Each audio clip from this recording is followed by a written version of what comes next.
All right, let's talk about this Patrick Lyoya video. So I watched the video, the body cam video, and when I first heard about the situation, I saw the protest and I saw his parents was crying and stuff like that.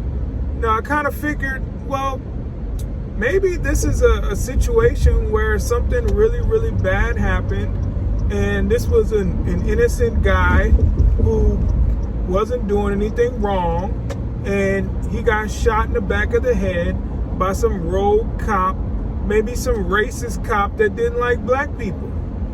And then I came to my senses and I said, you know what? How many times do I have to be duped before I realize that none of these situations are going to be what they say it is? So I watched the video, and of course, they left out a lot of pertinent information that would have led someone to believe that there was no need for a protest, no need for a call for justice. It seems like the guy resisted arrest, like in the worst possible way. Like, the police told him when he pulled him over, don't get out the car. He got out the car. He told him, hey, where's your license? He said, it's in the car. The guy opens the car door and he keeps pointing to it, and then he doesn't get the license, and then he starts to walk away, and the police officer grabs him and tries to put handcuffs on him, and the guy fights him, of course, fights the police officer, continues to fight the police officer, and then he starts running. The police officer has to chase him down. He's trying to get him on the ground. The guy continually fights and fights and fights. Police pulls out the taser, doesn't work, of course. The guy grabs the taser, so now the guy is holding on to the taser. The police is like, let go of the taser. The guy finally gets on the ground, and they're still tussling around. He's still holding on to the taser, and then the police, he ends up shooting the guy in the back of the head. Now, do I have any sympathy for this man losing his life? Hell no. Hell no. You play stupid games and you win stupid prizes every single time. It doesn't matter what you're doing. You play with fire, you're going to get burned. This guy, maybe he had a death wish, or this was a suicide by cop. I don't know. Maybe he just didn't want to go to jail. He was driving around in most likely a stolen car, because he had been stealing cars before, so maybe he didn't want to go back to jail. Maybe something happened in jail. Maybe somebody got his booty in the jail. He didn't want to go back there. I don't know, but it doesn't seem like a situation. Actually, I'm not going to say it doesn't seem like a situation. It is not a situation where the police officer just wanted to kill somebody. No, this police officer did everything in his power not to kill this man. And this man was just asking for it. He kept asking for it.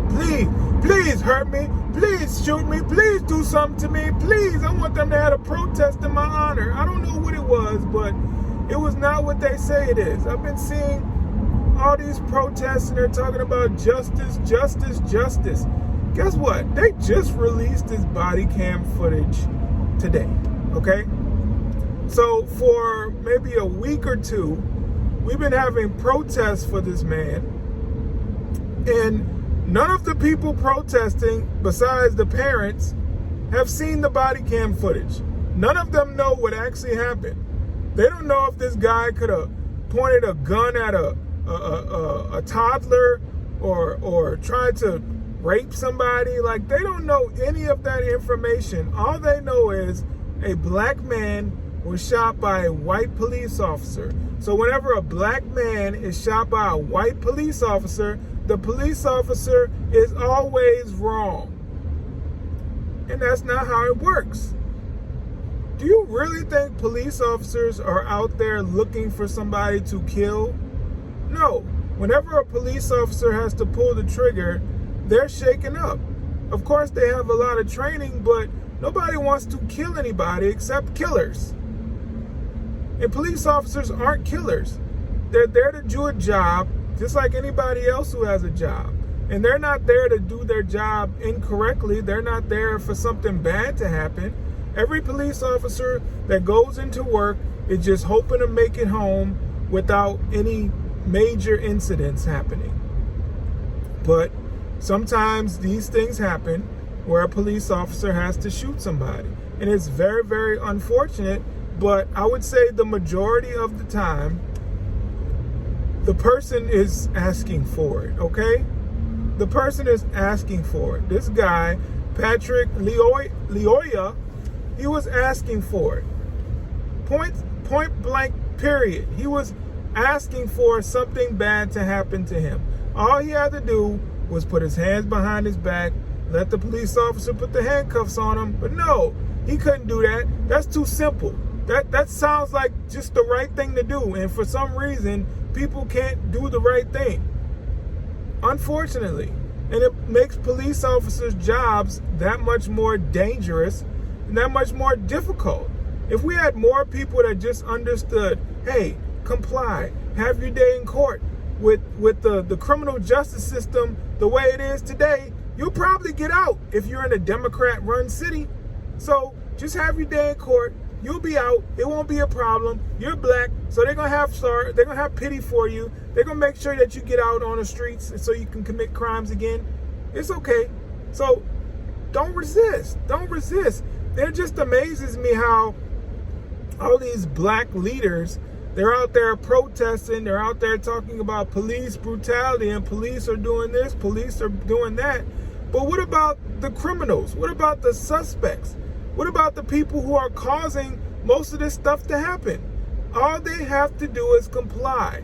We used to have commercials that told people what to do when they get pulled over by the police. They used to tell them, put your hands on the steering wheel, make sure you have your license and registration out so the cop can see it. Like, we used to have those type of commercials out there, and that's where I learned how to have proper police etiquette when I got pulled over. And I got pulled over a ton of times in my life because I'm someone who doesn't like to drive slow. So whenever I was traveling back and forth from New Orleans to Baton Rouge to New Orleans, I would drive fast and I would usually get pulled over. And I never had any incidents with police officers or never feared for my life when I got pulled over. The only thing I feared for was the fact that I would have to pay this ticket that at the time I couldn't afford. So that was the only thing that I was afraid of. But anyway, so we have no leaders today telling black people how to conduct themselves when they encounter a police officer. They're pretty much telling them, hey, you should be able to resist, you should be able to talk back, you should be able to say whatever you want to this police officer and do whatever you want to this police officer, and that police officer can't touch you. Okay, that's what's happening today, and that's why we keep seeing more and more of these incidents. And we keep seeing more and more police officers that end up shot and killed because we've created this environment where any interaction that a police officer has, the police officer is already at a disadvantage, right? Because we have a lot of these politicians and a lot of these DAs and mayors and stuff like that, and they're pretty much dehumanizing and demoralizing police officers. So when you're dehumanized, you're demoralized, it's hard for you to do your job. And then people feel like they have power over you, right? The police officers used to be seen as the authority figure. Now it seems like the civilians feel like they don't have to listen to that authority, or the civilians feel like, no, I have more power over you. You're supposed to listen to me. Of course, a police officer is a public servant, but if you're getting arrested, then you should comply. Like, that's your job. If you're put in a situation where you're under arrest, you're supposed to comply. You're not supposed to run. You're not supposed to fight. You're not supposed to do anything like that. So we need to just start teaching people what's right. Okay, we got a lot of kids that are growing up that are seeing these videos, and a lot of parents that are teaching their children how not to comply with police. Of course, you have rights, but when you're put in a position where you're doing something wrong, just acknowledge that you've done something wrong and have your day in court and stop fighting so much. I hate to see lives being lost. I really do. I hate to see lives being lost, and this stuff is preventable. All you have to do is comply.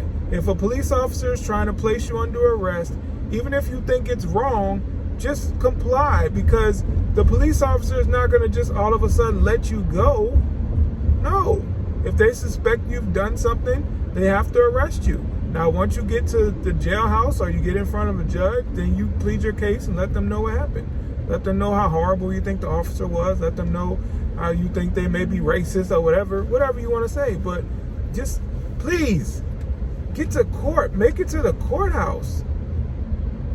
Please, like I beg of you. I hate to see people's lives being lost over stuff like this, because it doesn't have to happen. But we have a lot of people that are just telling people how to die at the hands of police instead of how to survive. It's not a thing of surviving, because, a police officer is not there to kill you. They're not going to kill you. You just do what you're told. Comply. And don't fight. You put anybody in a position where they feel like their life is in danger, then you're putting your own life in danger by doing that. So don't do it anymore. All right? Cool. All right, well, I'm Oliver Mack, the Right Wing Angel. Thank you so much for watching this video. Please hit the like button, share, comment, subscribe. Visit rightwingangelstore.com. All that good stuff. Peace.